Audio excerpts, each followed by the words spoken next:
आज हम समझेंगे कि डिजायर और इच्छा किस तरह से हमारे शरीर पर कार्य करती है और इसका विज्ञान क्या है। श्रीमद् भागवतम में एक बहुत ही सुंदर उदाहरण है। जैसे मछली अपनी जीवा को कंट्रोल नहीं कर पाती और मारी जाती है। हिरण जब शिकारी उसे बहुत सुंदर कोई भजन या गाना या फिर कुछ म्यूजिक सुनाता है तो वो उसके पीछे चल पड़ता है और पकड़ा जाता है।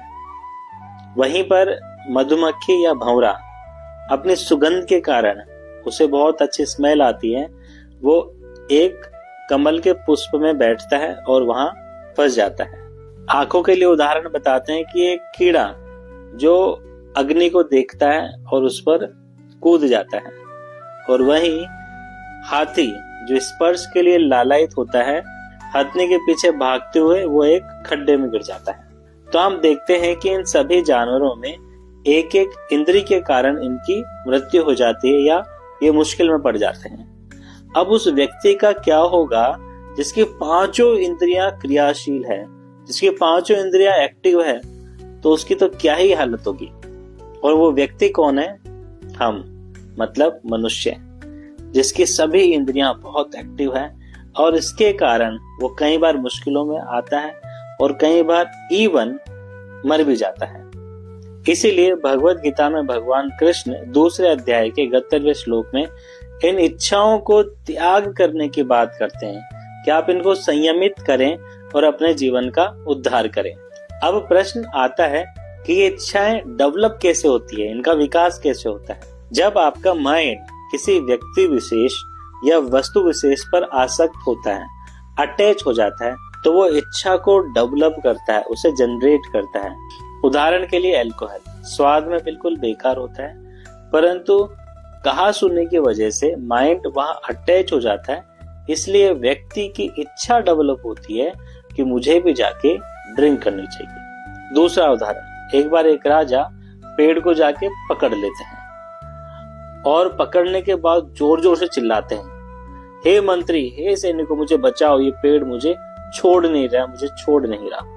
तो उनमें से समझदार मंत्री बाहर आकर बोलता है कि राजा, पेड़ को तो आपने पकड़ा हुआ है, पेड़ ने आपको कहाँ पकड़ा हुआ है। जब हम माइंड के द्वारा किसी वस्तु या व्यक्ति से अटैच हो जाते हैं तो हम उसको पकड़ लेते हैं, ना कि वो हमें पकड़ता है। इसे बोलते हैं माया। जैसे किसी बंदर को पकड़ना है तो शिकारी क्या करता है? शिकारी एक सकरी बोतल में कुछ मूंगफली डाल देता है। बंदर आता है, अपना हाथ उस बोतल में डालता है, मुट्ठी भरता है, और जैसे ही निकालने लगता है उसका हाथ उस सकरी जगह फंस जाता है और नहीं निकल पाता। वो सोचता है कि मूंगफली ने उसे पकड़ लिया, बहुत जोर जोर से चिल्लाता है, चीखता है, और उतनी ही देर में शिकारी आता है और उसे पकड़ लेता है। उसे क्या करना था? उसे केवल वो मुट्ठी खोलनी थी, मूंगफली छोड़नी थी, अपना हाथ निकालना था और निकल जाना था वहां से। परंतु वो मूंगफली को नहीं छोड़ पाता, इतना टाइटली उसे वो पकड़ लेता है और उसे लगता है कि बोतल ने या फिर मूंगफली ने उसका हाथ पकड़ लिया है। उसे ऐसा महसूस होता है। तो वही चीज हम लोगों के साथ होती है। तो हम लोग पेड़ के गले पड़ जाते हैं और बोलते हैं कि पेड़ मुझे छोड़ नहीं रहा। अरे भाई, तुम्हें पेड़ को छोड़ना है। जो योगी होता है, योगी इस संसार में रहता है, परंतु संसार उसके अंदर नहीं होता। नाव पानी में रहती है पर पानी नाव के अंदर नहीं होता।